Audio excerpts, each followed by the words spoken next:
Hello, everyone. My name is Mr. Anderson, and I am mean to people on the internet.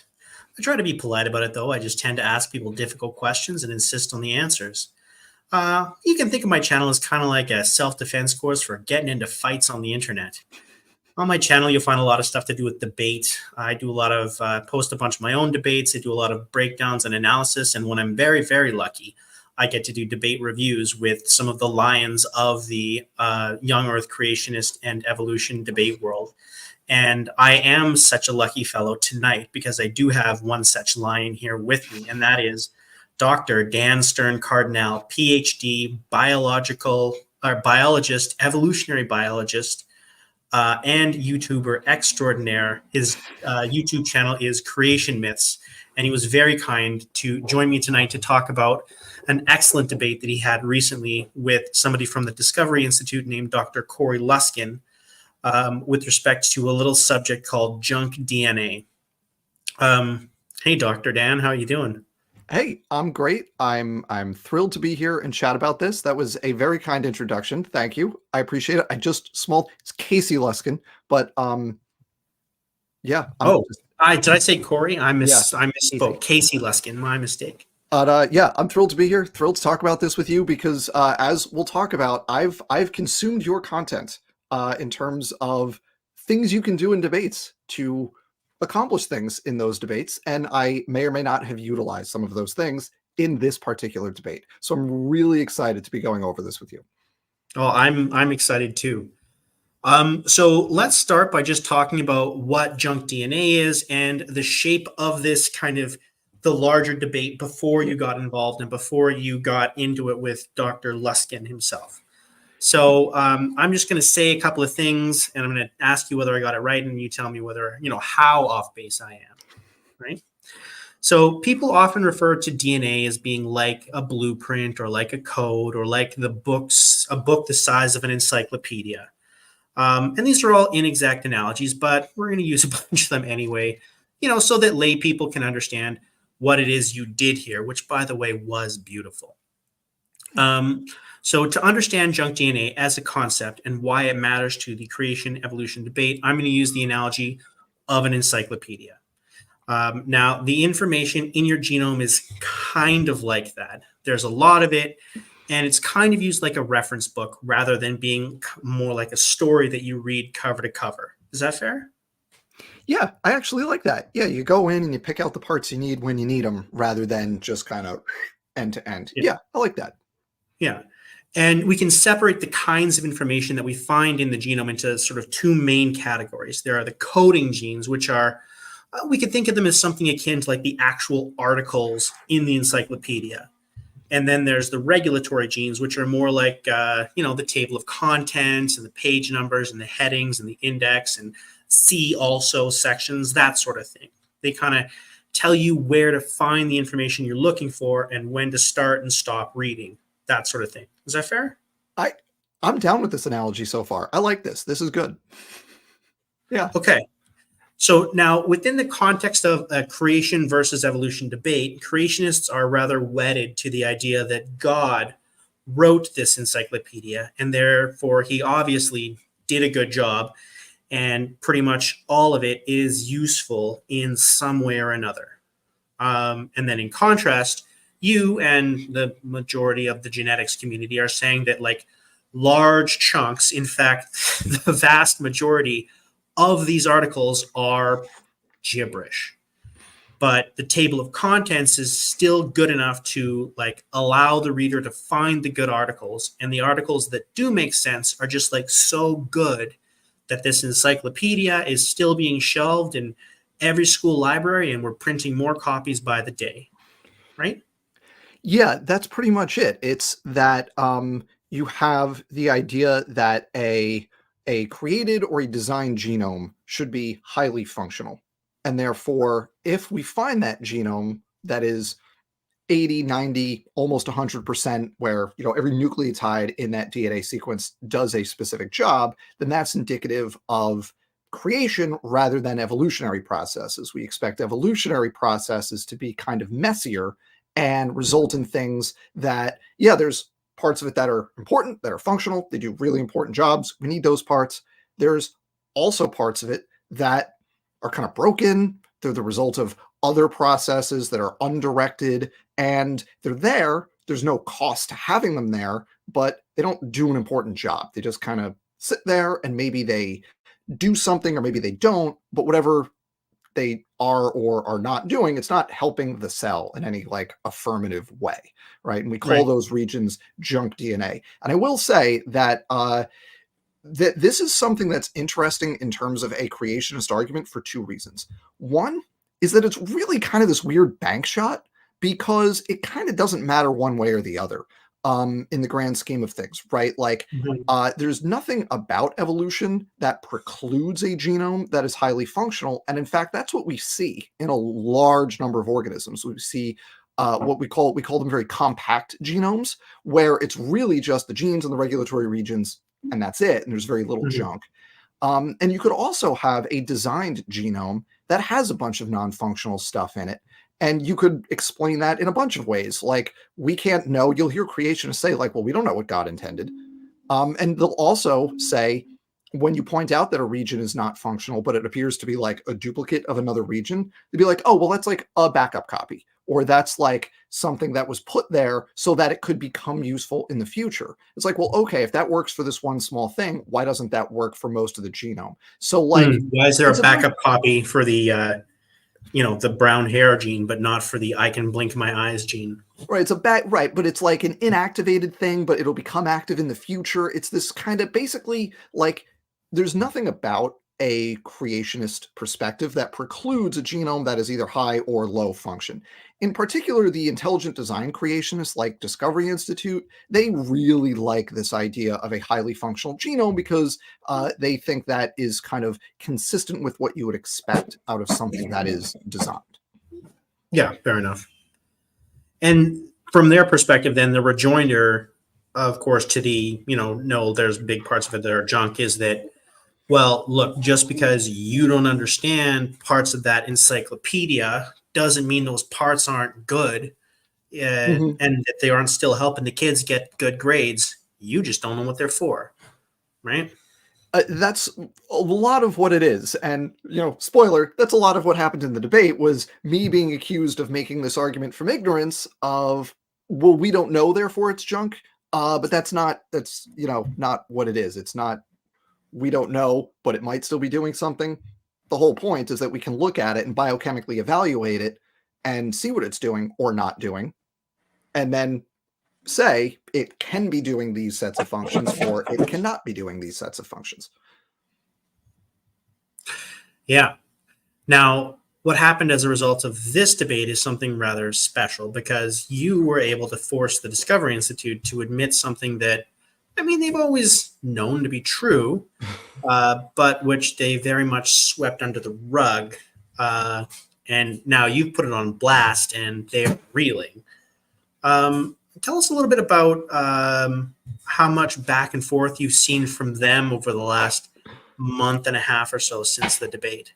Yeah, so the backstory here is they released a video back in March that was just like about junk DNA, and it was just like not good. So I did a video responding to it, and what followed was a back and forth. They said my video was bad. I responded to their thing, and this resulted in me and Dr. Luskin having this debate. And in that debate, Dr. Luskin said, like, directly that we have yet to document function for 50% of the genome. Like, the amount that we can say this part of the genome does this specific thing is below 50%. And I was surprised when he said that because the party line for as long as they've been talking about this is that the genome is mostly functional. We have evidence that the genome is mostly functional. They endlessly quote this line from a 2012 paper saying that they were able to, in the paper, the author said, we were able to assign biochemical function to 80% of the genome. And if you're assigning function, you're saying this DNA does this job, right? That's what assigning function means, right? Like, if I assign a grade to a student, I'm saying this student gets this grade. I'm not saying I'm going to figure out your grade in the future. I'm saying you get this Mhm. grade, right? That's what that word means. Uh, Typically. so, Mhm. so they just quote this little bit of that paper just endlessly. And they've written, I mean, dozens, if not hundreds of these articles over, since 2012. And so acknowledging that at present, the state of our knowledge is we have not documented function for even half the genome, never mind 80%. That was like, I didn't expect him to say that, because yeah, that's true. And I think everyone knows that's true, but that's not the case that they've been making for all these years. So Yeah, they've been deliberately saying something quite different from that and sort of not acknowledging that fact. Right. So I, like, right after the debate was like, hey, had this debate, here's the big takeaway right here. And this has resulted in 4 or 5 articles and a podcast from Discovery Institute since the debate. Basically, reflections on the debate. Did Dr. Dan make us change our position? No, he didn't. Like, a whole bunch of things. And the fact of the matter is, you could just go back through their old coverage and see, like, they're not doing this hedging. Oh, well, we don't know yet, but we think we're going to find out based on the trend line.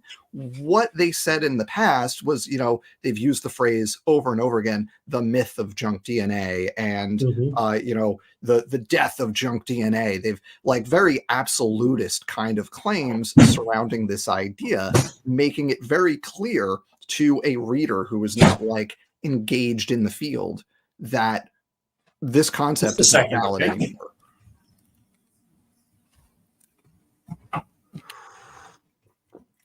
And just going back 1 minute, the second thing I wanted to say that was a little bit interesting about this topic overall is that it's one of the few things that creationists bring up where there is actually genuine disagreement among biologists. Other stuff that other creationist arguments that they bring up in kind of the genetics and evolutionary biology realm, things like created heterozygosity or irreducible complexity or genetic entropy, like, nobody outside of creationist kind of circles takes any of these ideas seriously. But you will find real legit biologists who will say there is little or no junk DNA in the human genome, and they're wrong about that, and they make bad arguments.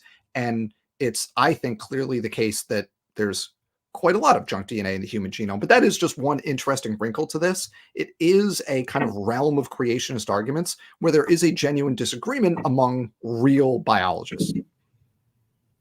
But that was just a little aside. That was a little aside to the backstory of, since the debate, they have tried to convey that this is actually consistent with the position that they have held for, the last decade plus.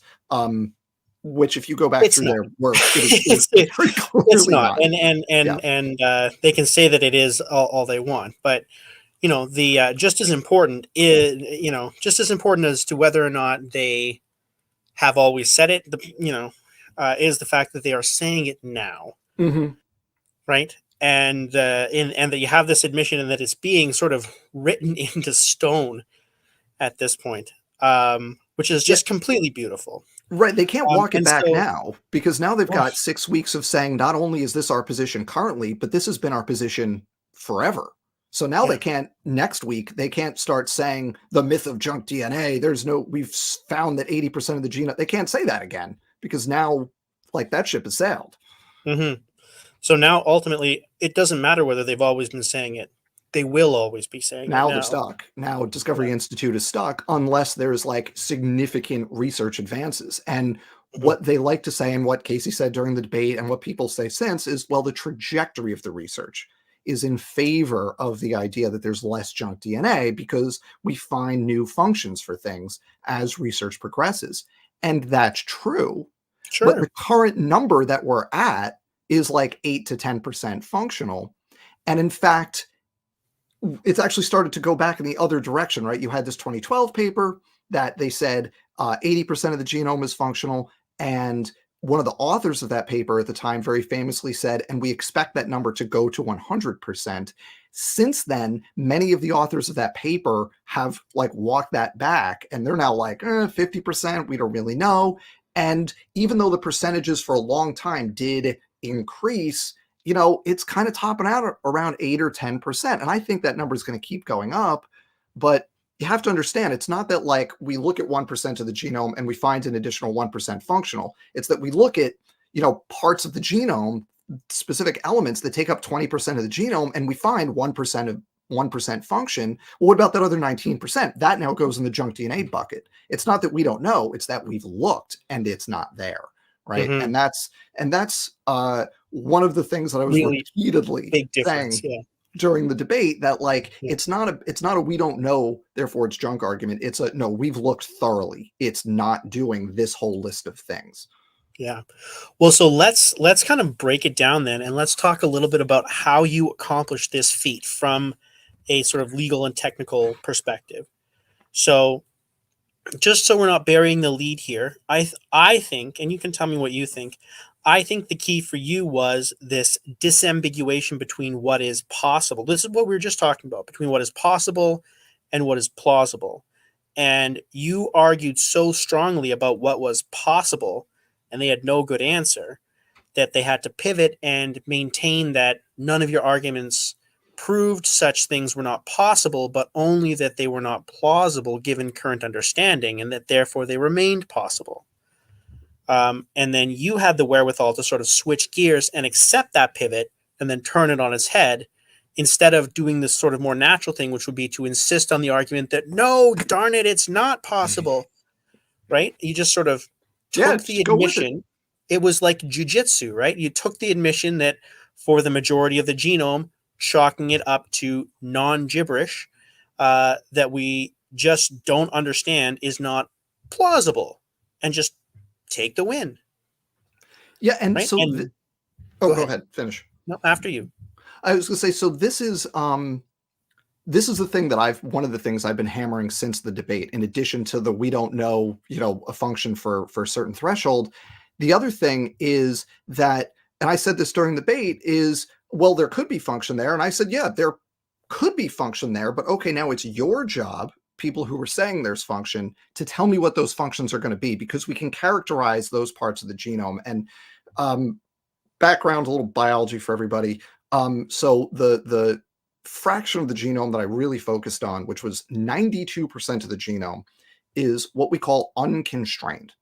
And this means, so you have to go all the way back to the concept of natural selection. And natural selection, in the context that I'm talking about it, is this, there's this form of it called purifying selection. And what that means is basically you have a DNA sequence that's really important, and selection keeps it the same.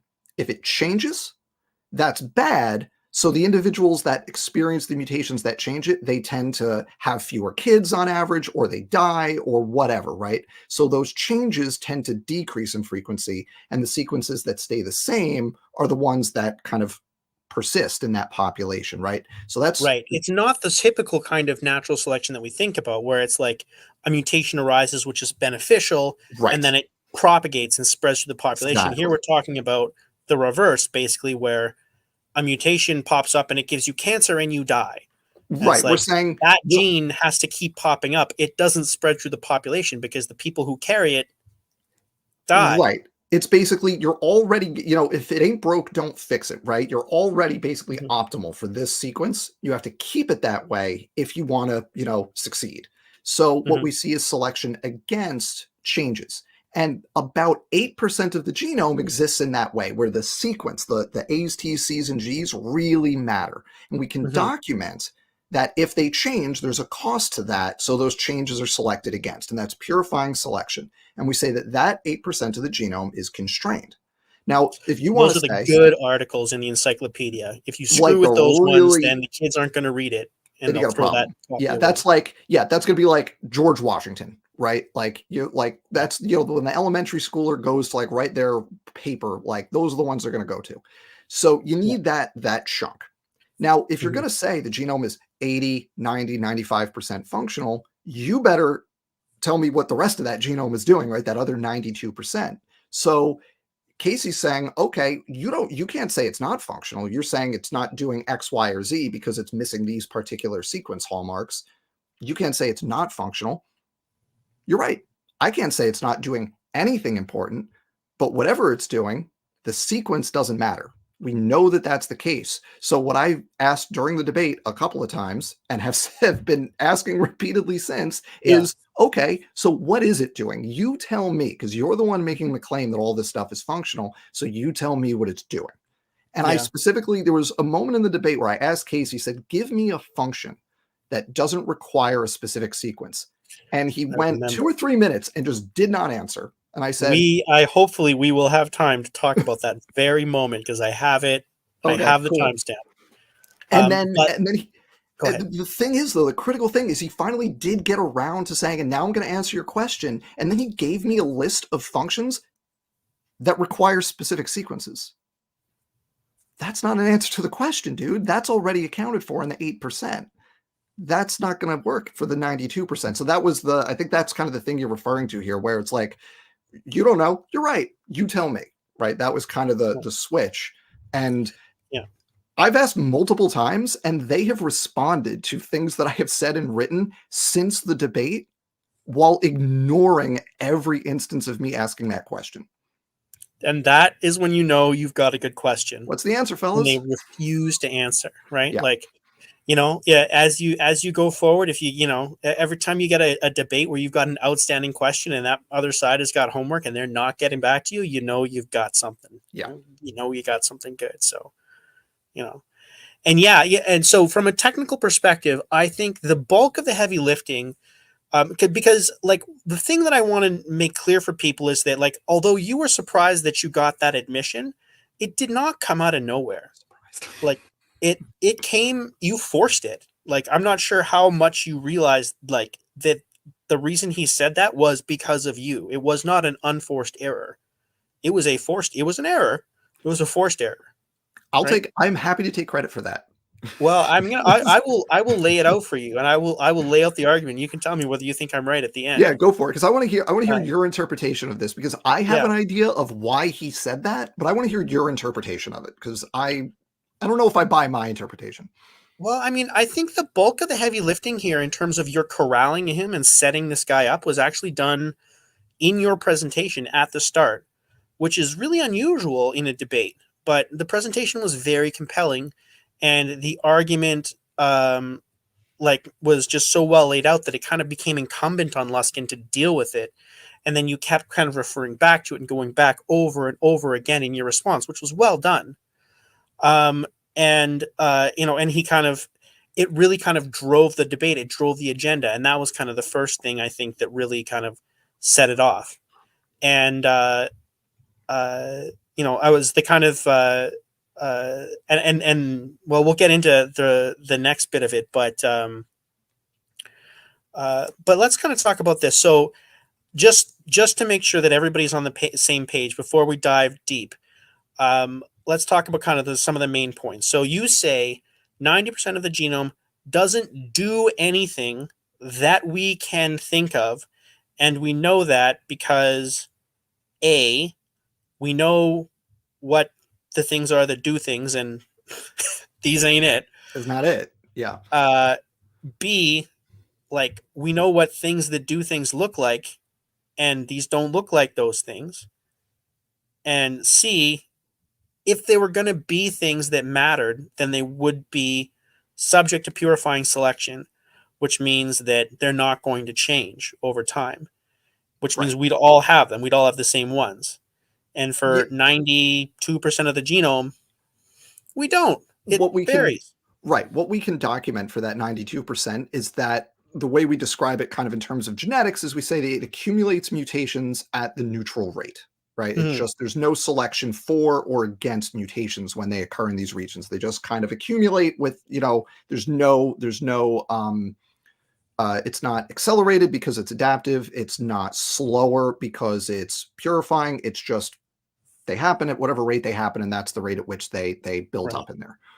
So basically 90% of the genome doesn't do anything that we can't do without, because some of us are doing without it.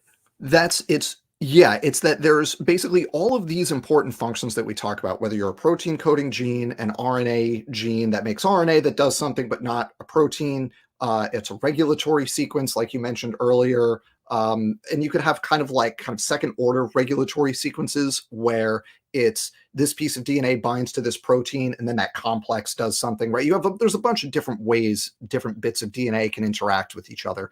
And the key to all of these things is that in order to do those functions, whether it's bind to a protein or make a protein or whatever, you have to have a specific DNA sequence to do those things. It can't just be random nucleotides. you need specific nucleotides to be able to do these jobs. So if there's nothing saying keep these nucleotides the same, then it's not saying it's not doing any function, but there's this whole long list of functions that we can then say it's not doing any of these things. And Right, those are because the it needs to functions. say a specific thing. Right. Like, And it those are needs the to be, functions. the encyclopedia, like that article needs to be written in English for the kid to get the A when he uses it to write his paper. And if it's not in English, then we kind of Yeah. pretty good guess that that it doesn't have to be a particular Or way, right? like for example, here's a literature example for people, right? If we find a play and we don't know the author, right? We unearth like a manuscript for a play, we don't know the author. We say this is Shakespeare, right? Okay, we can look at that play because we know what Shakespeare plays look like. Is it in iambic pentameter? No, then it's not a Shakespeare play, right? Like Mhm. straight up. Like in the same way, we can look at sequences in our DNA and say, okay, is it sequence constrained? No, then it's not a promoter. It's not an enhancer. It's not a silencer. It's not a protein coding gene. Like we can eliminate all these things, right? That's the idea. So again, you want to tell me it's functional, great, be my guest, but you got to give me something that it's doing that's Right, outside of all that other stuff. right. And then the last bit of your argument was that 90% of the genome can't be doing anything at all kind of in the normal ways and at the normal times. Is that fair? I think that's a pretty good summary of the whole thing, is that you just look at the combination of the lack of purifying selection and the lack of biochemical activity at a certain level that would be required to do things. That describes most of the genome. Right. So basically, like the way that all DNA, like here, just kind of, I'm going to try and say it to you, and then you tell me if I'm right. So my understanding is that like the way that all DNA does things that we know about, um, is through this thing called transcription. And if it's not doing that, then either it's a regulatory gene or it isn't doing anything. Um, so most transcription's not doing an important job either. That's the thing. Most Right. But if like it's not being transcribed, then oh like yeah, the effects of those genes are not being manifest in the physical world. right. If it's an untranscribed region, which is a minority of the genome, but if it's a region that's never transcribed, then like there's only a handful of things it could be doing. We know Right. what those look like, and we could be like, okay, it's not doing those things. Right. And by the same token, if it's not transcribed at a level that is sufficient to have this, the amount of stuff, whatever transcription is that produces, then it's still not going to be able to do anything. You need a certain amount of RNA to actually Yeah. affect, you know, Right. the other stuff Otherwise, in the cell. otherwise it's like a drop And in a bucket. that point became a whole thing, which resulted Yeah. in me like doing a deep dive into some other stuff after the debate, because that was a teeny little moment of the debate, and then that's like what Luskin and another guy, Dr. McClatchy, that's like what they've wanted to talk about since the debate, even though it was like a teeny little thing. Uh, I don't know why they want to do that, but like Well, you got to because it find something, Dan, doesn't because help them. you don't want to Doesn't help just because let this stand. I did the deep dive on that point that they should have done I know afterwards, you did. and it doesn't I help saw them. that. Like, So basically, 90% of the genome does things that we don't need that have no apparent effect, and they're doing them in ways that we cannot detect. that's a pretty fair, or they that we can detect, but it's a very low level. But yeah, I think that's a fair description. Yeah. Yeah. Okay. So like I was saying before, I think like your intro was quite strong in that it really set the tone for the whole debate and kind of dictated where the battle would be fought, and it was kind of on ground of your choosing, and you prepared it well. Um, and that was excellent. But now let's talk about a moment where I can add some value. Go for it. Hit me. Okay. I'm ready. So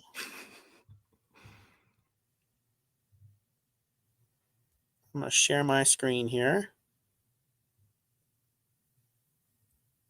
Let's try this one.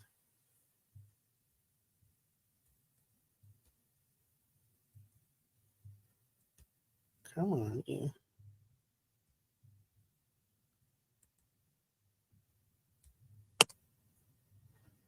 There we go. There we go. All righty. I think the key quote in that paper is as follows. They said, for polyadenylated RNA, where it is possible to estimate abundance levels, 70% of the documented coverage is below approximately 1 transcript per cell. Is that pretty much one of the key statements that they're making, Dan? Would you agree with that, or is there anything else that? So that's kind of one piece of the data. They go on to talk about non-polyadenylated probably being lower, but it's harder to estimate because it's hard to isolate non-polyadenylated RNA. But then later in it, they actually talk about the criteria specifically with RNA. And I wouldn't say there's like one key line necessarily, but there's specifically a figure where they basically say in the text, they say what we would expect for spurious transcription is both low levels of transcription and low sequence conservation, right? They say those are the two things we would expect for spurious transcription. And then if you go to figure 3 and then figure 2 in that paper, they show that most of their transcripts meet those criteria. I think that's really the key thing. Okay, so let's talk a little bit about, talking over your opponent's head. Now, normally I would say don't do that, because chances are you're probably also talking over the audience's head. But I am inclined to give you a pass here because it is effectively a subtle dig at the guy where you're kind of pointing out that you can talk over his head, but he's not going to be able to talk over yours.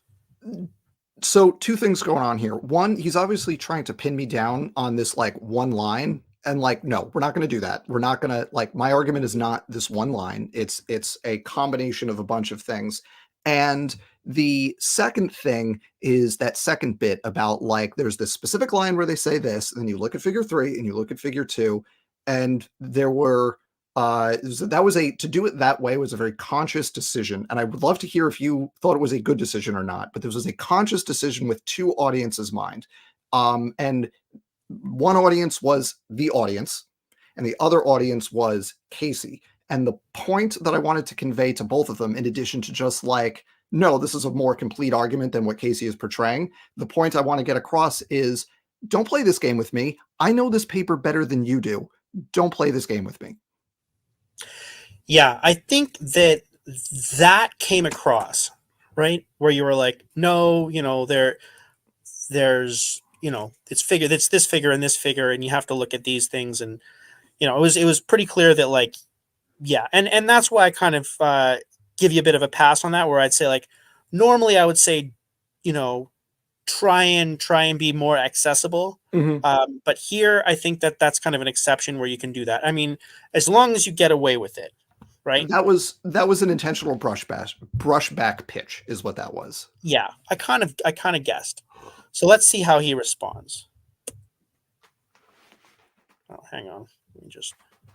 Oh, there's quite a bit to say in response to these arguments. First of all, we have to understand that ENCODE sequenced many different cell types. And so they were looking at lots of different cell types and lots of populations of cells.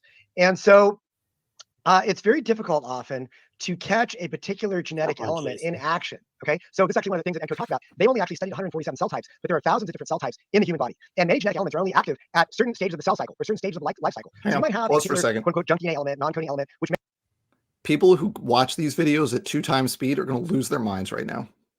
You're right. You know what? At a very rare time in the lifespan of the organism, maybe like very only certain all kinds of important. Guy goes on for like evolution. You want to see some of the things they're doing. 4 minutes. RNAs, then that's going to be toxins that are present at a rate of, they found that some RNAs were present at a rate of 0.0006 transcript per cell, indicating, this is a quote, indicating expression only a small subpopulation of the cell sample. And he said, we calculate HOXA to be present at an average of 0.13 transcripts per cell. So the point of all this is that this idea that many parts of our genome are only expressed they're expressed in low copy numbers on average does not mean that these cannot be highly functional in certain cell types and certain stages of the life cycle. It may be very important to keep them in low copy number. And we have evidence for things we know that are functional that are present only in low copy number. So I don't see why this is a good argument that this is non-functional.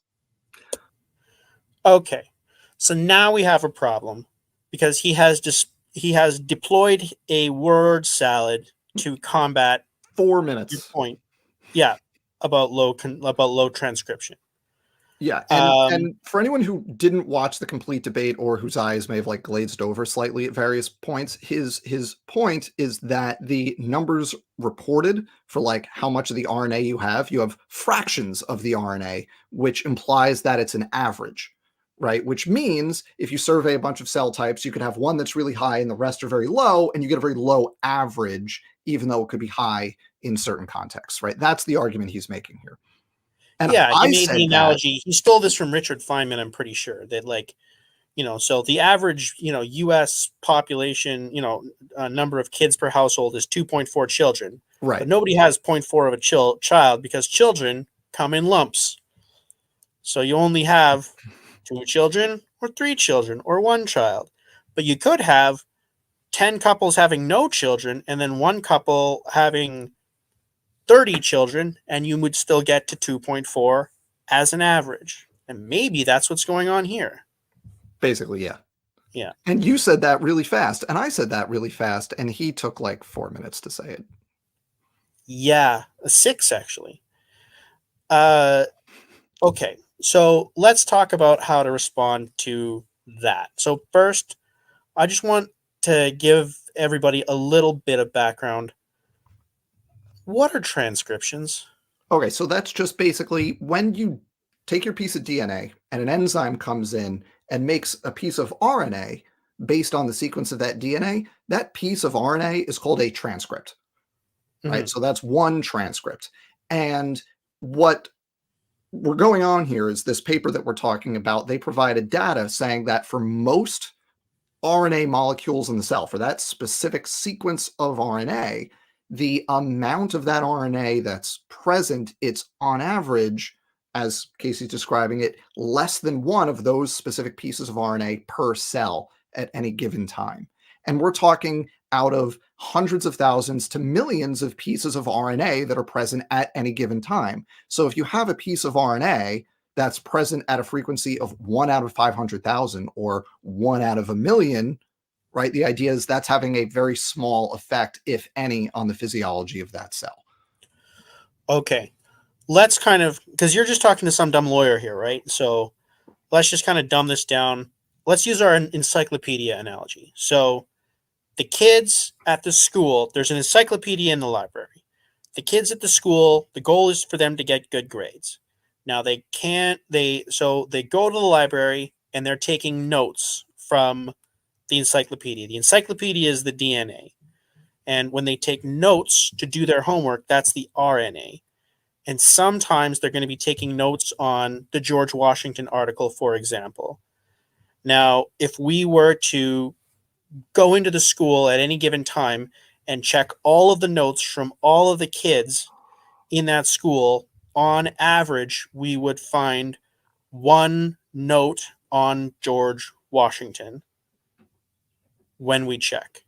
Or you'd find 1,000 on George Washington. You'd find a lot of people taking notes on George Washington, but you'd find almost nobody taking notes on, I don't know, what's some really obscure thing, the Oort cloud or something, right? You'd find very few examples of someone taking notes on this other thing that's just irrelevant in, let's say it's an elementary school, right? No one's talking about the Oort cloud in elementary school. This is a thing in astronomy, and I don't even really understand it, but right. That's right. It's something that's it's such a low level that it's negligible in terms of the ongoing things. In terms of whether or not that particular article is going to help kids get good grades.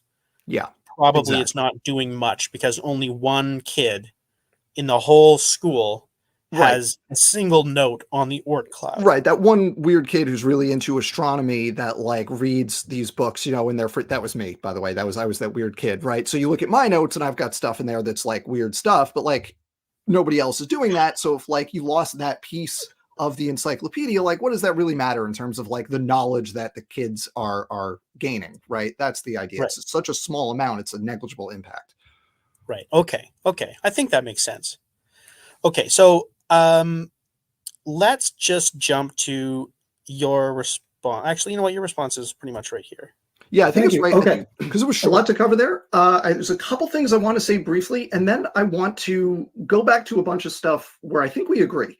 But first, I I feel like what we're doing with the Kellis data is now I think we're extrapolating beyond what we could say, because we're looking at not a few RNAs, we're looking at the majority of transcription functional, or present at extremely low levels. Like HOXA, I mean, HOXA is a protein coding gene, so that's going to be considerably different than like a non-coding RNA derived from a retrotransposon, for example, which is a lot of the activity that we're looking at when we're looking at transcription. There's also a big difference in functions where you're acting on a diploid genome, because a diploid genome, I think you right, can if you're actually regulating a pause there. specific gene that has relatively few Sure, sure. copies. You can certainly work at relatively low levels to do that. If you're operating against mRNAs, then that's going to be quite different in terms of the number of targets. But I want to kind of agree with you about it. Yeah, there you go. Okay. So, was that important, what you just said? So there's one little bit that really mattered there, which was the part where I said he's extrapolating beyond what the data says in the paper. Because he said it could be the case that you've got the situation where one cell type is a lot and the rest are very low. And that would mean it could still be functional, and you can't say that the low levels of transcription are indicative of non-function. And I said, the data don't say that. There's nothing in the paper that says that that's the case. You didn't provide any data. So I'm going to move on. Because if you're not going to provide data to back up your argument, I'm going to point that out, and then I'm going to move on to something else that I want to talk about. Right? That was my approach there. So did that stuff that you said in there, because I mean, you said a number of things. You said, I can't even, I didn't. Yeah, I mean, because I also talked about the Hox gene thing that you talked mentioned, about Hox genes, you where talked about, because he you was know, talking about you things talked that are about functional. averages, you talked about a number of things, and it sounded to me like they might be important things. It was basically like he rattled off like a whole bunch of stuff, and I was Yeah. just like, bing, bing, bing, bing, moving on to this other thing that I want to talk about. Yeah. And which there's a trade-off inherent to that, right? tough, Because I right? get, it's tough. Like, yeah, I can't necessarily fault you for doing that, because I think, like, if you have an agenda and you want to drive that agenda, then, sort of just like plinking off their points and then moving to your agenda is often the right strategy. But that having been said, if you do run into a word salad like this and you do want to refute it, then you need to understand that even though you followed it, the other audience people didn't. Yeah. probably didn't, right?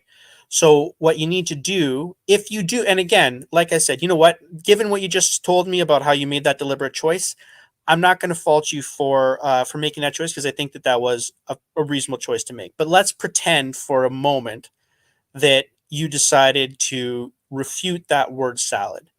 So what you need to do in that situation is you need to go back and take the points that were wrong and then bring them out and explain what he said, Right. and then debunk them, right? And the beauty of doing that is that then all the audience is going to remember or understand about his entire word salad are the portions that you debunked. Right. Because everything else was blah, blah, blah, blah, blah, blah, blah, too much, too fast, right? And then the little bits that you pull out, make sure people understand, and then refute are the only thing that anybody's going to remember. Right. And that's what I'll do in a lot of other contexts, right? I'll do, okay, let me steel man you real quick, make sure everyone's on the same page. Now we're going to talk about why it's wrong, right? Exactly. And so in this case, right or wrong, it was a deliberate choice to not do that, because that next part that I wanted to get to was like the linchpin of the whole thing, which was the like, let's talk numbers, let's talk percentages that are doing this or that, right? And basically, and that's a legitimate that's when you said that, I went, okay, you know what, that is a fair thing to do. That I can't fault you for that decision, because you can fault me for it by all means. Well, no, I go for it. If I wanted to, I still couldn't, because I don't think that I would be correct, right? I think that there is some legitimacy to doing it that way. That is often what I will tell people to do, right? Is just plink off when they give you a whole bunch, just plink it off quickly. Don't spend a bunch of time in it.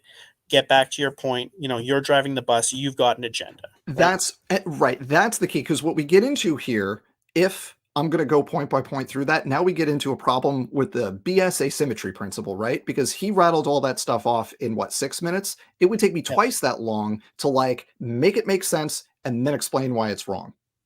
So we're never going to get through all of it. And even if I do, now it's on his terms rather than what I want to talk about.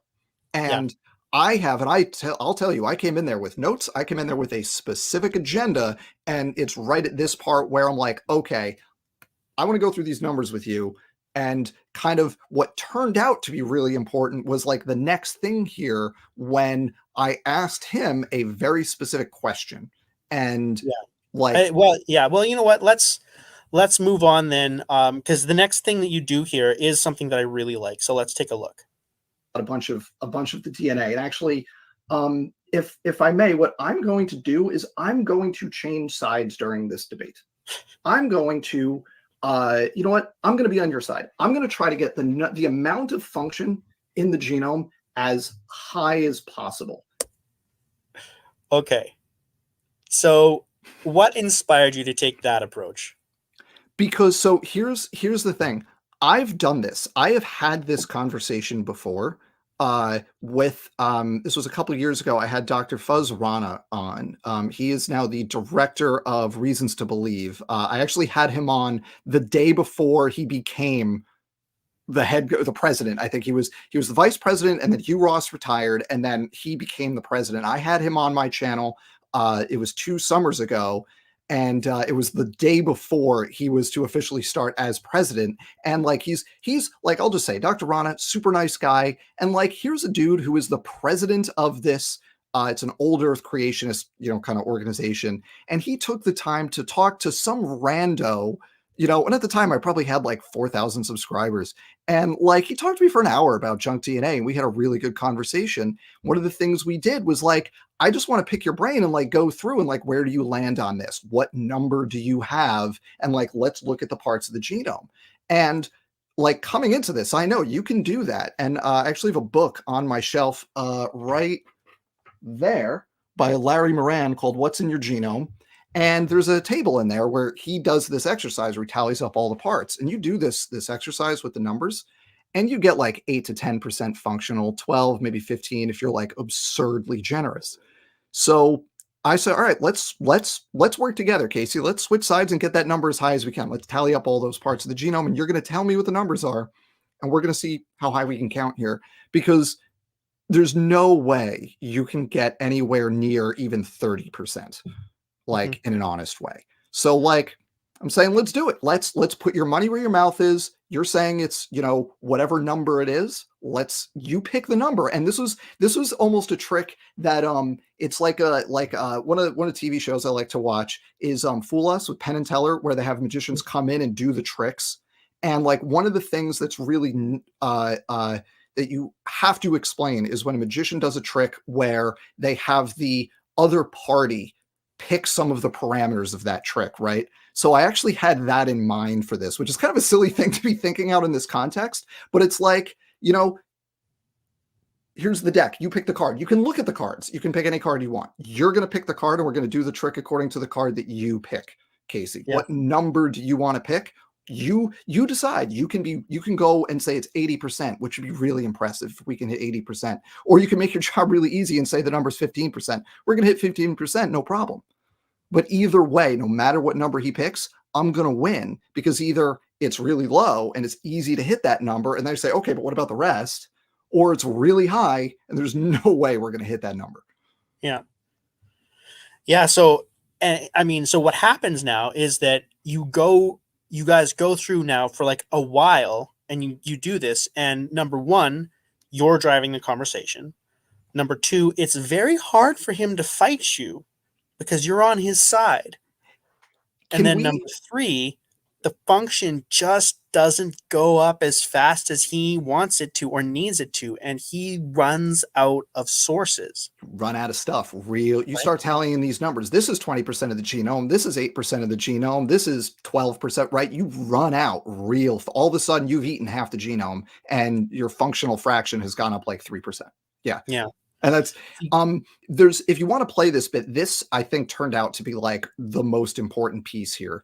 Because when I ask him for a number, right? This, and we kind of go back and forth on it a little bit, but this turned out to be like almost, I feel like by happenstance, like the key thing that ended up coming back into play later. Yeah. Yeah. Well, yeah. So let's talk about that. So I'm going to just go for just a touch here.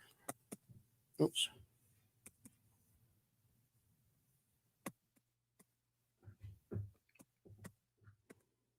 Right there. Regulates a different part, other parts of the genome, right?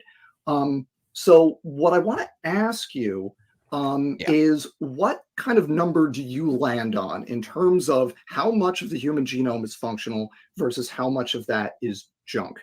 And to be fair, I'm going to tell you my answer to that question because I don't think it's fair for me to ask that question and not provide an answer. So I think we have really strong evidence for 8 to 10% of the genome being functional.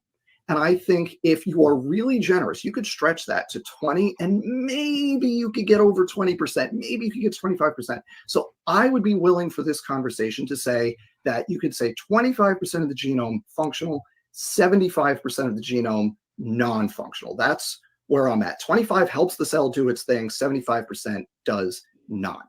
And I want to know what your number is, because what I want to do is for us to work together to get as close to your number as possible. I want to go through the genome and build up as much function as we can and get to your number. So what's your number? Okay, well, we can certainly talk about that. I appreciate you wanting to help me out here, Dan. I'll take that as a gesture of kindness here. Yeah, I mean, I think I feel a little bit suspicious, but I'm gonna give you the benefit of the doubt here. No, but before we go into that, I do want to say, I just want to repeat that you said earlier that this expression level of below one copy number per cell means that these genetic elements, quote, absolutely not, unquote, those are your words, they absolutely not can have any function. And I believe I showed that is not the case, that they can't have function at low expression numbers. And we see examples of this, and these are from very credible sources. So I think that argument, the main argument that you're saying shows that the genome is largely not junk, or largely, basically not helping us, largely junk. Again, this gets back to the assumption that I talked about earlier, that if we don't know what it's doing, evolutionists tend to assume that it's probably not doing anything. And this is that when we throw that assumption out the window, that's when we get papers that are actually discovering the function for this. So what exact percentage of the genome do I think is functional? So I just want to pause here, and I want to talk about something that you're doing, which is good. It's a great example of what I call mugging. And it is a great way to be able to interject and add things to a debate when the other person is talking without being disrespectful or interrupting them, because you do it with your face, with your body. Right? I heard the phrase somewhere. It was actually, I forget the guy's name, but it was a guy who was testifying in front of Congress about something. And the woman next to him who was testifying before him was just lie after lie after lie. And he was sitting there making faces the whole time. And what he said afterwards, he said, "My face has no indoor voice." And I took that to heart. When we're in a situation like this, my face has no indoor voice. Yeah. Yeah. No, a lot of people say, they suggest that you try and stay like stone-faced when the other person is talking. And to some extent that is true. If they say something that's particularly bad for you, don't let that show on your face, right? But if they say something that's asinine or incorrect, or they mischaracterize your position, or they strawman you, or they're just going on forever. Which is what just happened there. That was an egregious straw man. And I'm like, nope. Yeah, and that's that's a classic example of my old mentor. He used to do the long shake, right? So somebody would start saying something and it would just be really bad, and he would just go like this. Right? And you do it big because there's a judge and they're far away, so they need to be able to see it. So like a little like wiggle is not going to do Not it, gonna right? do it. And so he'd start going like this. You gotta No. ham it up. Yeah. So so this is something that again, a lot of this is like conscious decisions that I have made over many years of doing this. I started my channel I think it was today. I think today might be I got a notification. It was yesterday or today. Happy chaniversary. It might be today, might be my channelversary. But it was 2020, so it was 4 years ago. And so I've done a bunch of these things over the years. And like this is like a conscious decision, a thing that I've started doing because people, respond to it. And one kind of extreme version of this that I wouldn't do in a situation like this, but like if I'm, for example, in an open mic on, a particular Young Earth Creationist channel, what I will do is I'll pull up OBS and hit the virtual camera. So now what you're going to see on my little box is my screen, and I'll pull up PowerPoint slides and start typing. Yeah, I've seen you do that. And that's good for like if you're muted. Right? Yeah, well, yeah, exactly. I'll just sit there and I'll just be like, no, wrong. It'll just be like a few words and just be like, no. But I think this is like just doing with your face is probably like, in a situation like this, at least is probably better than that. Like, just the shaking of your head, just saying like, no, none of that's correct, because like, and it's way better than like, cause I know that, what you used to do is be like, I can't let him say anything wrong. And so you would interrupt, you would jump in. Yeah. Like, no, you can't say that because it's incorrect. And then it would cause them to sort of react, and they, and you'd get into, and the whole thing would devolve. And doing it this way, you're conveying the same information, but like, what's he going to say? It's not like you're interrupting him, right? You're just giving a shake. No, that's not correct. And half the time they'll stop and they'll say, you're shaking your head. Why are you shaking your head?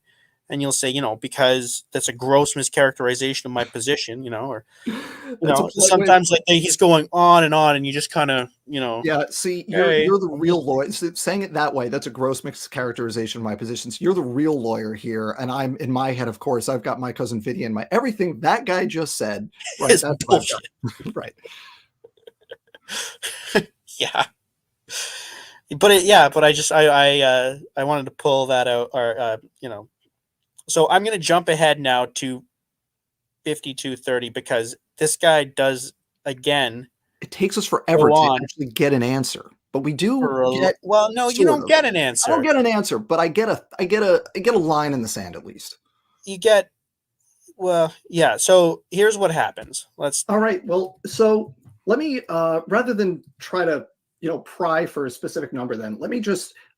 How about we say conservatively that 50-50, half junk, half function, I think would be a conservative estimate for most ID proponents. That sound fair to you? I would say it's probably going to be greater than 50%. Greater than 50%. But if that helps you out, I'm expecting it to be greater than 50%. Okay, I'll go with that. Yeah, I'll go with Let's say, right. So that's and that's the correct way to do it, right? So if somebody won't give you a specific number, ask him for a general one, right? So, the person will be like, how long, since the last time you saw, Mr. Smith, right? I don't know. Okay. Was it more than a week? Yes. Was it more than 6 months? Yes. Was it more than a year? I'm not sure. Okay. So it was between 6 months and a year then. Yes, somewhere in there. Would you say it was more than 8 months? It was around 8 months. Okay. Right. Right. And you just keep bounding them, right? Like, I just want a range then. Well, I don't know. It could have been 6 months. It could have been 8 months. Okay. So it was between 6 and 8 months, and you're not sure where in that range. Yeah, that's right. Good. Right. We have something, and that's a hell of a lot better than I just don't remember, which is what they would prefer, right? Right. They want to leave it as open as possible. You want to nail them down. You're going to have to nail them down by degrees, right? Yeah.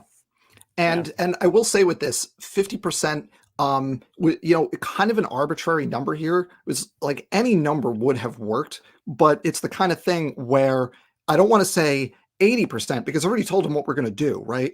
And he knows that we can't get to 80%, right? He knows we can't, if we do this exercise, we're never going to get in the ballpark of 80%. Yeah. I think he knows we're not going to get to 50, but like we know 80 is never going to happen. And if I say something, I've already conceded. I've said, hey, for this conversation, 25 is fine. 25. So if I say 30, he's going to be like 30. That's nothing. Like it's going to be like that's not going to get me anything, right? So 50 was kind of an arbitrary choice, but kind of not. And it ended up being really important. No, it was the right number in the right moment. So that was good. Nothing wrong with that. Let's see. 3. Hang on.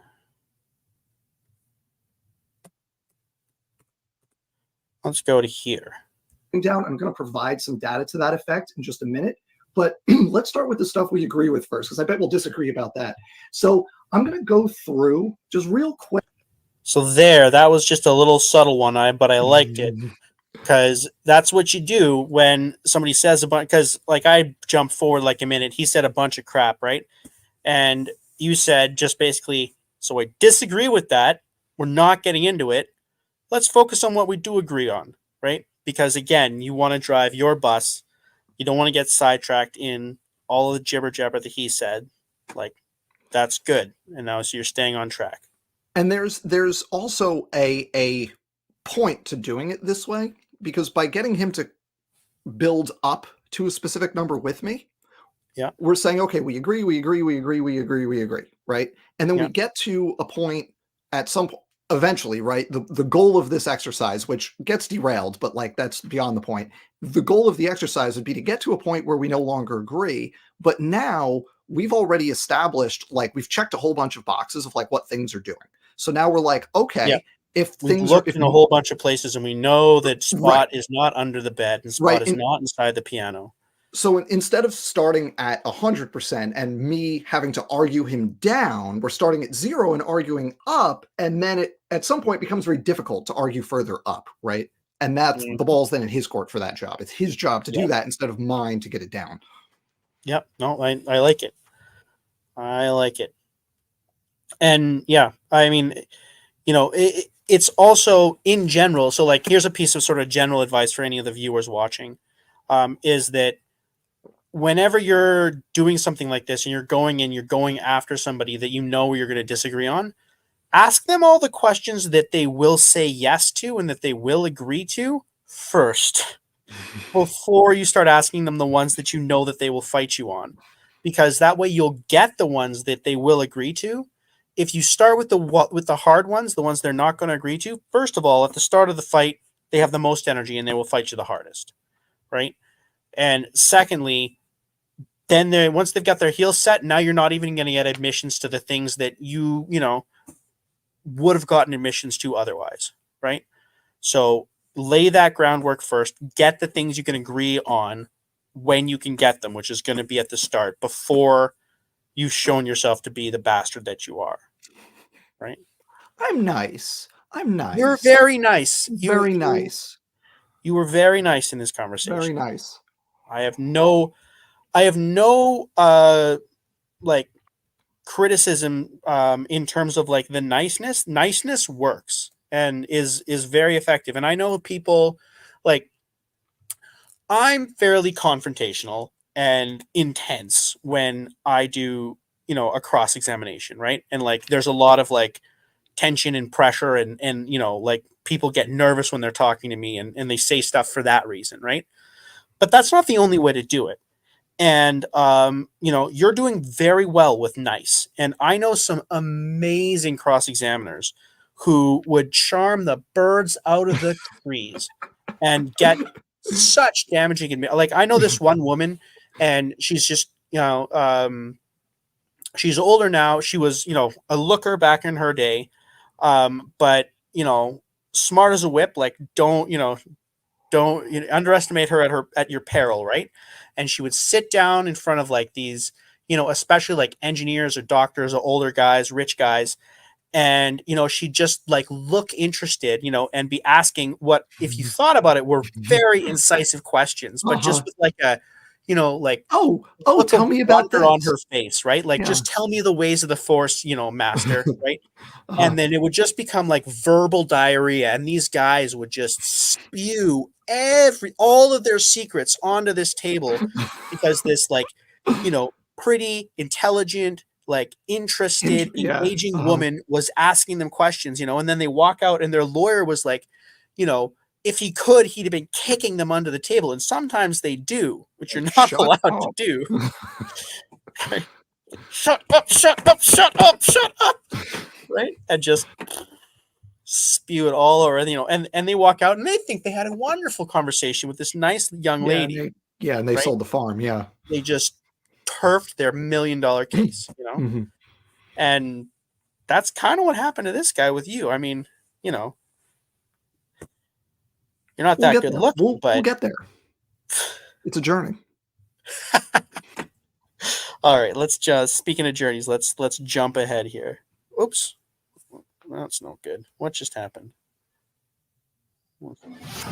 Oh, Let's see. And we're back. The team is looking down the barrel of a 455 Ooh, meeting. 450 something. And I think in reality, most ID That's jump. with sequence things like centromeres, which are in the middle of chromosomes, telomeres that are on the ends of chromosomes. You have your scaffolding regions for like protein attachment. You have spacer regions where the sequence of the DNA doesn't matter, but it has to be a certain length, right? It can be 2,000 nucleotides, 1,000 is too few, 5,000 is too many, but as long as it's the right length, the sequence doesn't matter. You add up all that stuff in the genome, it's very well documented, that gets you about 3%. Now that puts us right there. 1, 2, 3, 4, 5, 6, 7, 8. That puts us at 11% functionality with being generous with our rounding. That gets us to 11%. Now we can go one step.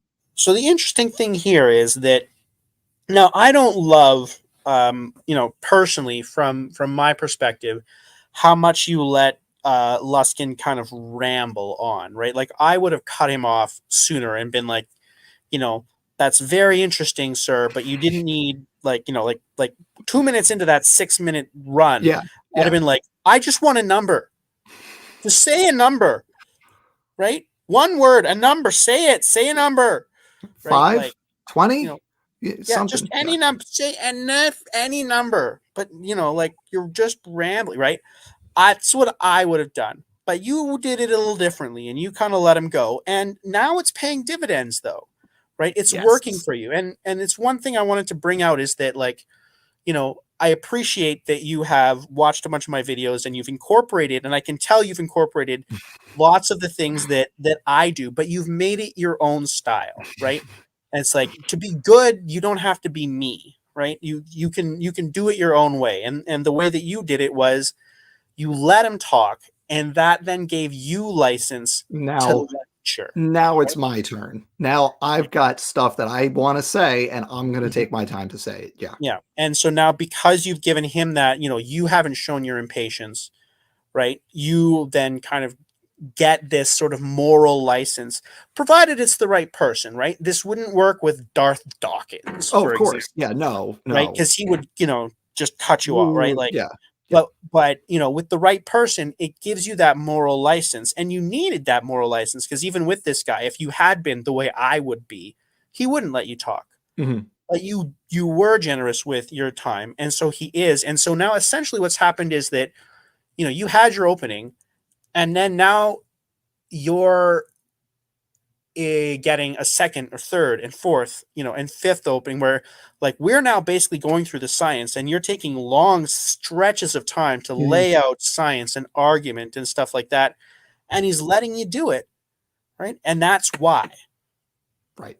So, and again, this actually, so there's a really funny backstory with this because so one of the things I do on my channel is I invite professional creationists on to talk.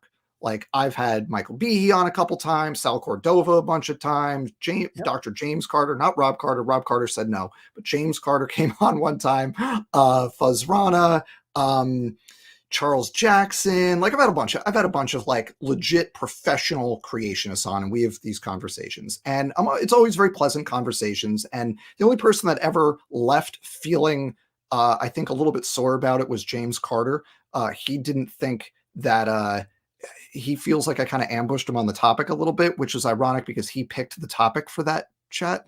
So I don't know how that, but that aside, everyone always, was very happy with it. So a couple of years ago, I actually emailed Casey. I said, hey, I'd love to have you on to talk about this thing. And he basically told me to take a hike. He was like, you're not, I looked at your channel. You're trying to ambush me. I'm not interested. Like, take a hike. And so like when this opportunity came up again, and like we were going back and forth about this video that I did the response to, and he wrote the article, and I, whatever. And Steve, kind of, he knows Casey, and it was like, so like, okay, I'm gonna play really super nice because he's expecting like a Professor Dave versus James Tour kind of thing, and I'm gonna do the opposite, right? I'm going to be on my absolute best behavior because he like assumed that I was, like a YouTube debate bro, basically. And like, so we're going to do the opposite of that. Right. Yeah. And it paid off in this regard. Now I get my time to like talk, numbers that make people go like, you're playing numbers. into your style, right? Yeah. Yeah. It was good. All right. Let's see. Still talking. You can see I'm still talking. Still talking. He talks a lot. Yeah, we're just going to count the whole 8% and add it to our already existing 11%, which gets us to 19% functionality, which I think we can agree on that. Casey, I think we can agree on all of those things. We could say that's functional. We're good. Can we agree on that? You know that thing we do where we go, Oh, come on, yeah, I know YouTube. I should, but yeah, I know I need to fix my sleep schedule. I need to fix my I sleep do question schedule some too. of your numbers. So, I mean, I agree it's at least 90% functional. But I mean, for example, I've heard statistics. Do you want me to? I mean, I don't want to cut you off. We'll get into more regions, but just like as a first pass, like I think we agree. even some of your numbers for enhancers, for example. I mean, there have been estimates that there are up to 400,000 enhancers in the human genome, and I just Googled it. Enhancers can be anywhere between 100 to 1,000 base pairs in length, and so let's just split it down the middle and call it, 550. Okay, that's over 200 million base pairs, which is about, it's about 7% of the genome right there that could be enhancers.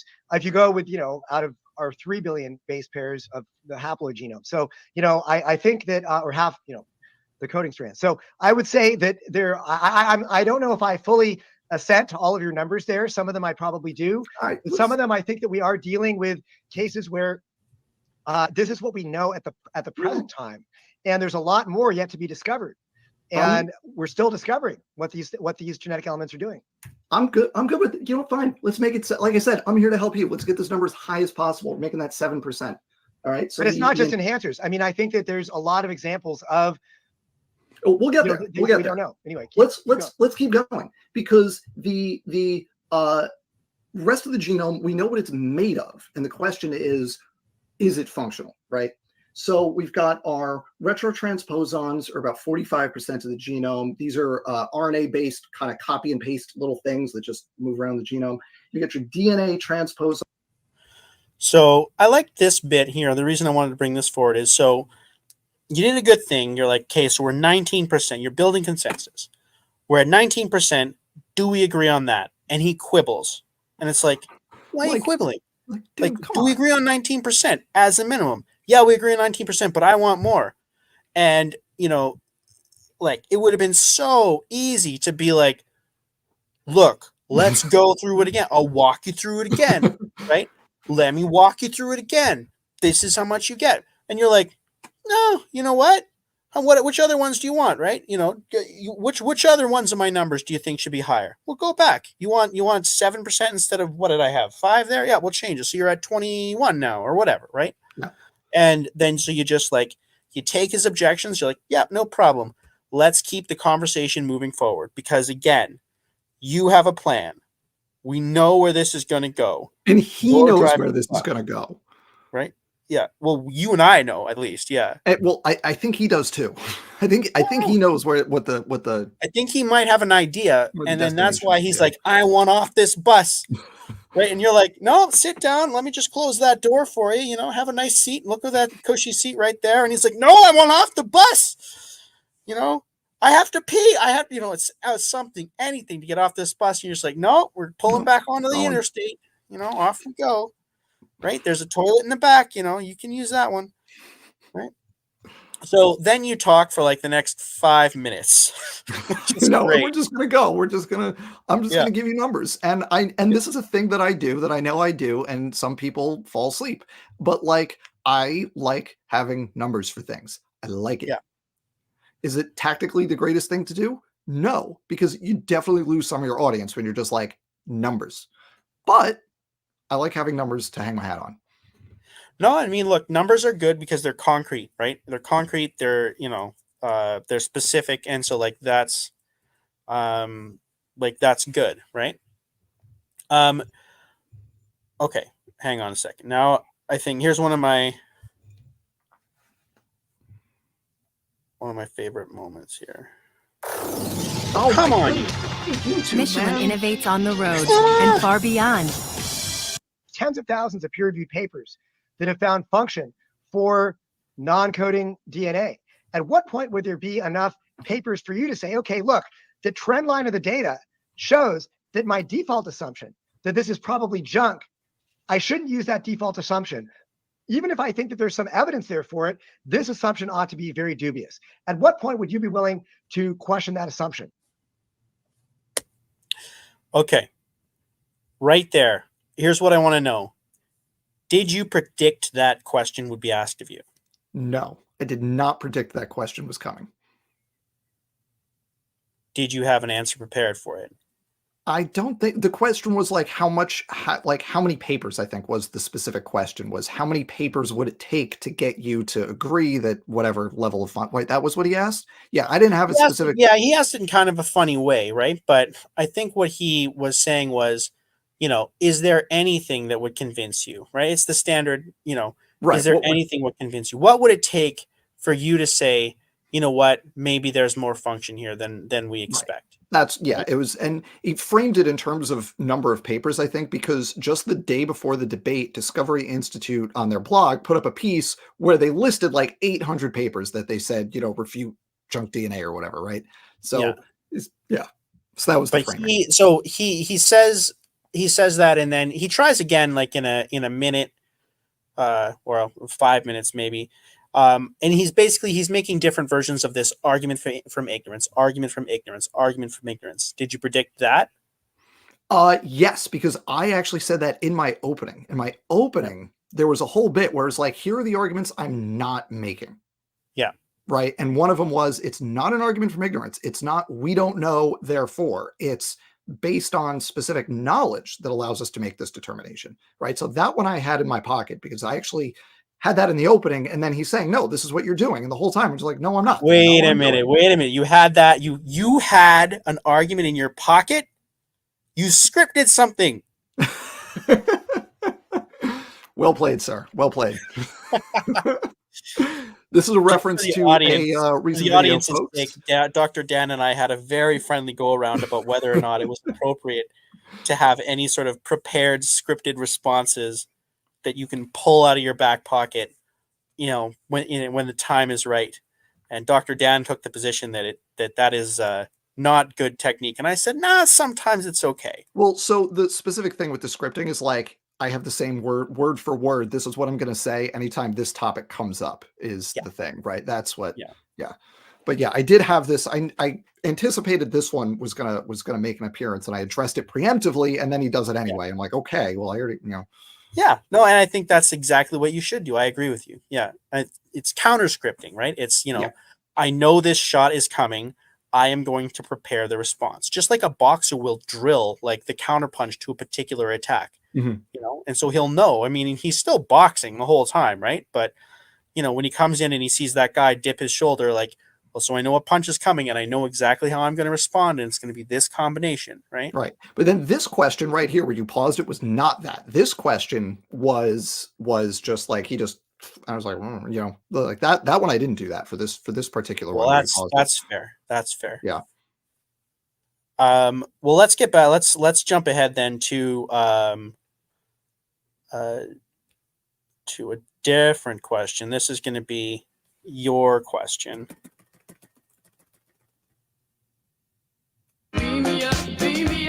This is your video. You're the one getting all this ad It's revenue. so long. I don't. It's. I mean, it's a Functional 2-hour endogenous video, so retroviruses. Okay. but they just want just like one theory is that you're saying not to look into this stuff.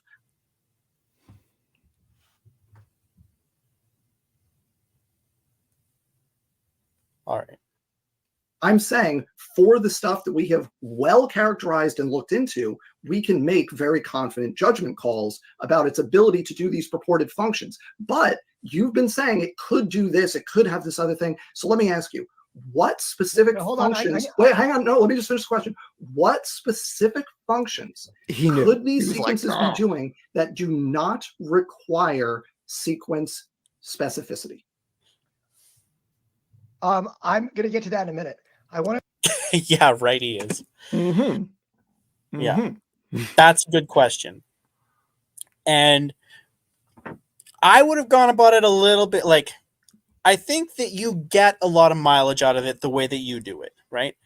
I would probably have been so you know what? Here, I'm going to stop talking. I'm going to show you. No, I want to hear how you would do it differently. I want to hear your take eventually though. So hit play, but I want to hear your take eventually. Yes. Okay. Okay. So he rambles, right? And he's like, I'm going to address that, but let me say something else first. Yeah. Right. And then he goes on for about 5 minutes. Is it that long? Oh my God. Yes. It was It's like 2 or 3. Yeah. no, it's from 1 hour and 17 minutes to 1 hour and 23 minutes. So that's how long it was, right? Mistake. As I said in my opening statement, I was predicting that people were going to hear, that the science-stopping effects of the evolutionary view of junk DNA are still in full force. And I feel like I'm hearing that from you, Dan. Now, I think that you're an open-minded guy. I think that if you saw a paper discovering function, you would quickly accept that. But I think that your default assumption here is misguided, and it is taking science potentially in a very dangerous direction, which would repeat the mistakes of the past, where we are concluding that something is not functional when we really don't know that's the case. So I think, again, that's not what I'm doing, and I can use pseudogenes as an example, and then I'll go back to the question I asked, because it's a very specific question. Yeah. So if it were me, the first words out of my mouth would have been, thanks for that answer. That was all very interesting, and it doesn't have anything to do with the question I asked you. Yeah. The question I asked you was, and then you restate the question, right? You were kind of like, so you remembered the question, which is good. Right. But you're like, oh, there's a whole bunch of interesting stuff in there that I want to respond to. No. Just No. I know. Right? No, Yeah. no. I have a question. It is a killer. You are trying to dodge it. I don't care what you say. We will get to that if I want to and I remember. But right now, we are talking about this, right? And you are going to answer this question. And we are going to go around and around and around until you do. Then you can give me, I'm going to ask it again. Then you can give me another 5 minutes if you want. I'll let you talk. And then I'll say, thank you. Again, that was all interesting. And it doesn't answer my question. My question was not a difficult question. My question was a very simple question. Do you remember my question? Sometimes if they go on for a really long time, you ask them that. Yeah. Do you remember what it is that you were supposed to be answering? Or did you just get off on a rant? There was one of those that a friend is one of his kind of rabbit holes that he goes down is the Alex Jones like conspiracies and the trials specifically, and the all the trials with the I forget the right word, whatever he was accused of, whatever it was. And one of the questions that the lawyer asked him in cross-examination at what point was, what question do you think you are answering? And I need to like write that down and put it somewhere, because that is a really good question for a situation like this, where it's like direct question, ramble. It's a little too aggressive. It's appropriate for Alex Jones. In this situation where you're playing the good guy, yeah, I'm playing good cop, right? I'm playing good cop. Yeah. It's a little too much for that. Yeah. Yeah, I mean, that's a good one for like Kent, if you want. Yes. Yes, that is right. So that's what you're different. Like, I often say I like to match energies when I'm doing these things, you know, and like I've done crosses, and even on YouTube, I've got some videos where like I'm very nice and very pleasant. People are like, "Wow, like, wow, it's the same person as I saw that, you know, in that other one." And yeah, well, that's because that person wasn't being a jerk, and so I'm not going to be a jerk. Like, I'm gonna be as nice as you. I will hit you as hard as you hit me. It's like we're boxing. I will hit you as hard as you hit me. So, you know, that's kind of how it goes, right? So that would probably be, yeah, that would be a little too hard. I actually met that guy actually, that did the Alex Jones thing. Yeah, But someone in the chat said it was a defamation suit, which I think that was right. Yeah, I think it was. yeah, Yeah. it was a defamation suit. Yeah. Yeah. But anyways, where was I? We were here. Yeah, so I would just like, I think that Just- in my opinion, the right approach is you stay laser focused. Like when you've got a killer question, right? When you're asking your giant slayer, you stay on it until it's answered. And they might add, like, they can say 20 interestingly wrong things and it doesn't matter. Yeah. Right? You want the answer to your question, and that's it. Right? Now, that having been said, you parlay this into you still do good. I just that's my opinion, right? Yeah. Stay laser focused. Yeah, because he does eventually he tries to give an answer eventually. Yeah. And I mean, you know, in a way, what you basically do is you kind of torture him for the next like while on this. You know, ask him that question and kind of like, well, no, we talked about that. Those are Hawks genes, and those aren't sequence constrained. Try again, and you make him try again and again and again. Right, because the thing that he did is he ended up giving a list of several things, all of which require specific sequences to work. So like, well, okay, no, that's not appropriate. What is the actual answer, right? And then, yeah. So let's, you know what? I'm now going too fast. I'm gonna slow down. And let's go to the next sort of segment here. We are never going to finish this debate. Yeah, we are. Well, I mean, you know what? I was just going to say I maybe need to speed up here because, you know, I don't want to. Hey, is that Kurt? What do you know about I Tiber don't want to keep it Industria? up too You have late. to have direct sequence specificity. Putting the pseudogenes is no longer regulate its parent gene. Well, the reality is the degree of sequence specificity is going to determine how tightly it binds. It binds to the mRNA transcript. And so something with less sequence specificity may just have a lesser degree of binding ability, and that may be part of its regulatory role. So, I mean, the exact degree, the fact that it differs from the Aboriginal coding transcript is not a problem at all. The fact that it may even be very different from it. Maybe it's only intended to, you know, bind a part of it and lock that part up. No, There are sorry, so let me many try that again. possibilities here that I just don't feel like, you know, again, we're establishing clear evidence that this is not functional. So that last thing you said, I think, is really important because you said there's so many possibilities here, but I think that's getting out over your skis a little bit because now you're proposing functions that we have not directly documented. And again, the things that So here, you're getting away from your question, right? Because you're starting to talk about, well, you're proposing things that we haven't really got, you know, function for. Like, your question was, I would like a list, right? So make him give you a list because, you know, when he gives you a partial answer, like stop him, clarify that, talk about its significance, and then, you know, and then set him back on the path. Like, don't let him start to run because if you do, then he's going to start to gallop. Right. A particular kind of gallop. Yes. A gish gallop. A gish gallop, if you Right? will. So when you let him start to run. So when he pops out with one and it's like, here's one, stop him, right? And be like, okay, so let's just go back to our list. So we have, you know, what was it? Short coding RNA, things, right? And, you know, whatever other thing that you made up. So we've got those two. So you're saying those two. Cool. What else? What else? Yeah. Right.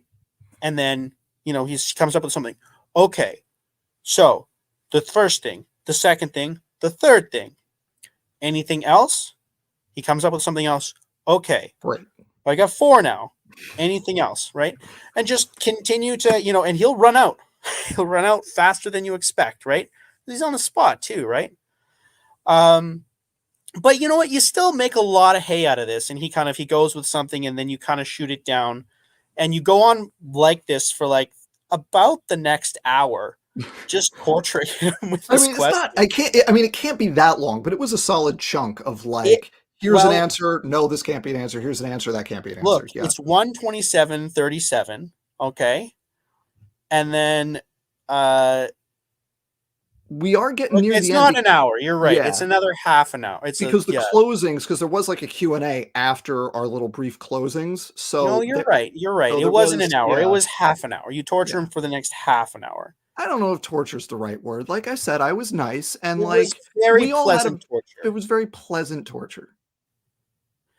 But yeah, we're not going to go through that in detail because, as you say, like we need to sleep eventually. But it was it was nice. It was good. What the heck is going on here? No, It like zoomed in for you, I think. Oh, okay. Well, that's Yeah, there you go. I think we showed that ENCODE's methodology shows that it's doing an average throughout the genome. All right. Dan tonight, not full sample play into full in years. All right. So we actually have So a main evolutionary- on eventually, the other hand, Toby and function. This is his function- closing now, he right? think The conversation Yeah. that any particular Yes. genetic element that he cited cannot have evidence of function. So, but instead, I've seen that the literature is replete with function, and the trend line of the research shows that we should anticipate more and more function is going to be found. And I think that these percentages of functional elements in the genome are going to go up, up, up. And we're just getting started. I mean, it could be another 100 years before we cross that 50% threshold, but I predict we're going to get there and we're going to go above that. All right, Dr. Dan, go ahead and do a closer. Then I'll do a quick super chat, and then we'll wrap it up. I just first thank you just at the very end there. I don't know if you meant to do that, but thank you for acknowledging that right now we've not crossed the 50% threshold. I appreciate Well, not that. from what we know, not from what And then he starts backpedaling. Well, the not for what we know was like, I appreciate that you just dug yourself into a hole, and then he goes, yeah, I'm just going to take a few more shovelfuls before I try to climb out like that. Yeah. Well, he's desperately scrabbling at the edge, and I don't know if he knows which direction will is say- up at this point. Before you show the next thing, I will say what I did here was specifically because of a video that you made about a specific technique. So I will say this specific thing was like straight out of your playbook. So thank you. And for everyone watching, like, this would not have gone the way it did if not for Mr. Anderson doing his debate tactic videos, because there was a very conscious choice that I made right here that has since this moment paid dividends, I think. So if you want to say something or you can hit play, whatever, but I want to make that clear. I'll ahead hit of play, and time. you stop me. I'm not going to steal your thunder. You stop me when you see the moment where you make the decision. Okay, and yeah, then you yeah. tell us the moment. what we know. Okay. Yeah. Great. And That's far. I do want to say, no, we're not going to start a debate. I just want to say that, thank you for saying that, because that is at odds with what comes out of the anti-junk DNA community. Well, no, there's right? there's evidence So- for function. No, let me say this. There's evidence for function. I think that ENCODE provides evidence for function, and our default assumption should be that it probably is functional. But we haven't specifically identified the function for the vast majority of the genetic element. I said that in my opening statement. You know, this is nothing new. Everybody agrees with this. But what we found is a far cry from where we were 10 or 15 years ago. We have made huge strides towards seeing that the genome is mass functional. I think ENCODE provides good evidence of that. I liked how Dr. Rana answered that question. Rana answered that question when you asked him. 51 to somewhere between 51 and 100%. Take your pick. Right. Yeah. No, I do think that is at odds with much of the community, but we'll move on. I'll just kind of briefly summarize kind of from my perspective here. So what I've kind of tried to do, cut it off right there. Yeah. So this is a thing that you highlighted at one point. We're talking to Kent with your dog with the canine transmissible venereal tumor and a change of kinds thing. Like when you get the admission and then you move on to the next thing because you got it. Like, don't give him a moment. Don't give him a chance to fix it in the moment, right? Because he could say, no, I misspoke. I didn't actually mean that. Now you lost it again, right? But if you move on, now it's in the record. Now they've got to go back later and clean up the mess, which is what they've been doing. Way harder. Yeah. And that's way harder, right? to do it later. So this decision right here to not belabor that point and just that's fine. I'm just going to do my closing now. Moving on. Like that was a very conscious decision to like get that point in the record. He said it. He didn't walk it back. We're moving on. Yeah, that was great. I loved it. And you're right. He was in there. He was like, I'm in a hole. What do I do? I'll dig my way out. No, dig up, stupid. So thank you for your educational stuff with that, because that like since the debate, this has been like there's literally. So I made a video called "I Made Discovery Institute Change Their Position," and then they had a blog post called "Did Dr. Dan Make Us Change Our Position?" So now I just want to point out for everyone what's been going on for the better part of 6-7 weeks now. You've got the premier intelligent design think tank, funded by right-wing billionaires to the tune of 7, if not 8 figures every year, is engaged in a 2-month, if you go back to March, 3-month, March, April, May, June, 4-month, April, May, June, 3-month fight with a random YouTuber with 4-digit sub numbers. Is that an efficient use of their time for their, I'll call it a ministry? Probably not, but I'll take it. Because every moment they spend fighting with me, every blog post they spend fighting with me, everything they have to do where they're retconning this debate, that's time and effort they're not spending on something else, right? There's an opportunity cost there. Well, here's the thing, Dan, and I want to gently disagree with you here because, I mean, I appreciate that you see yourself as the underdog, and in many ways you are. But the problem for Discovery Institute is that, look, they've got all the money in the world, or compared to you, they've got all the money in the world, but they can't use it to hire any evolutionary biologists.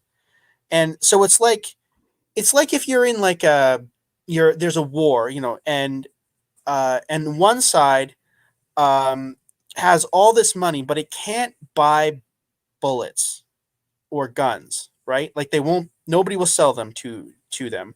And then the other guy just happens to have a whole bunch lying around his house. Because he is an evolutionary biologist and he doesn't have to hire anybody. And, so like in terms of, the scientific like knowledge and acumen that you bring to the table, like they're not at a massive advantage compared to you. They're, having to fight uphill. I mean, Casey Luskin, he's got a PhD and a law degree, although I think he's made it clear that not all lawyers are created equal, but it's a geology degree, and he's creating biology with a biologist, and you're beating them, and that's the reason they have to keep coming back and fight with you, even though you don't have a massive, you're not famous, right? But you're the like ideal person with the ideal training who's making the ideal points at the ideal time. And so they're forced to react to you. And that's kind of the thing. Like, you're like, I was surprised that this guy said this. Like, I'm not surprised that this popped out because like, what else was he supposed to do? Like, he's got like, he spent the entire debate, like running from this whole like, no, there is no there like it is not possible for it to be more than 25%, whatever. Yeah. And he's like no, it's possible, we just have not there yet, it's possible, we're just not there yet. And I say torture, you didn't torture the guy, but like you're beating him over the head with this idea for like that half an hour that I skipped, where you're like, no, it's not even possible. No, yes, it's possible, we're just not there yet. Why is it surprising to you that that's exactly what he says in his closing? You conditioned him to say it. Fair. So he said it. You know what? I'll take more credit then. Sure. Yeah. Fair. And that's very generous of you, I think, to frame it that way. Yeah, because I didn't set it up that way, right? That was from my perspective in the moment, that just kind of popped out at the end of his closing. I was like, well, this is a lovely gift. We'll just point that out. And then you know what? On. It was more deliberate than you give yourself credit for. Like, you did that. That was as a result of 2 hours. The specific number hammering. the specific number from earlier turned out to be really important, right? Because say I had picked 80% at the beginning, right? And said, oh, 80%. And he was like, well, I think it'll be more than that, but whatever, right? Now, if at the end, if he says, we're not to 80% yet, but we're close, then that could mean 75%, right? That could mean 70. That's still a lot, right? Yeah. But 50. if we're below, like, come on, what have we been doing? If you're going to acknowledge we're below 50, right? What are we're we? going to say what have we most really of the been genome doing? is functional, but we're also less than 50%. That's right. not most, right? Right. That's not right. And that most. was kind of right. I said like the 50% threshold. It wasn't entirely arbitrary, but it also wasn't like I didn't like pick that ahead of time, right? So that's it's a decision you made in the moment, and good. Sometimes you got to be good. Sometimes you got to be lucky, right? And that one worked out. Sometimes you got to be good to be lucky. So, like I said, I appreciate compliments from you on that because I will take it. I appreciate it. Everybody should listen to me more. That's what we're gonna. That's what we've learned. What have we learned here tonight, folks? Listen to Mr. Anderson and be like Dr. Dan. Yes. There we go, everyone. So I think that is probably a great place to end the stream with the, inducting Dr. Dan into the Mutual Admiration Society. And you know what, Dr. Dan, please feel free to post this on your channel, and we'll keep on, we'll keep the pressure on Discovery Institute, and just reinforce the fact that, they know darn well that they're under 50%. And, look, even if we double the amount of DNA that we identify jobs for, even if we triple it, you're at 30. Yeah, you get about 30. Yeah. That's not most. Like, that's not all. It's not even close. Yeah. So we all know that you're not even close. And that is now their official stated position, right? They're kind of their line now is the number right now is somewhere south of 50, but we have reason to believe it'll get to 80 or 90 or whatever, right? That's where that's what they're saying. That reason is not very good, but I mean, it's based on faith, and I understand that. That's fine, right?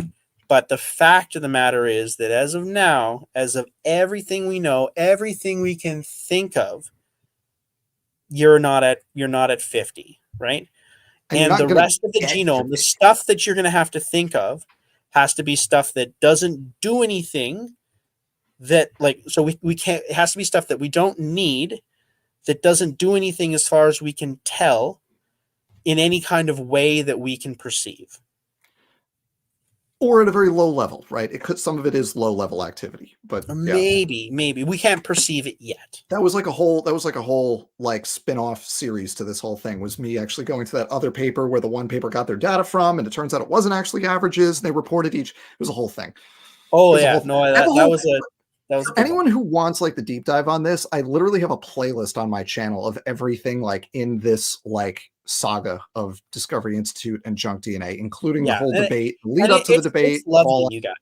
It's popcorn, right? Because you're just watching the this disingenuous argument unravel before your eyes, right? I'm enjoying it every time it pops up. Like, it's just great. They're just going to keep hitting this button, and then I get to hit it back. And as long as you can digest the science, and hopefully this video will have kind of helped sort of dumb it down and just kind of distill it to the juicy part that you can just sort of savor the Schadenfreude.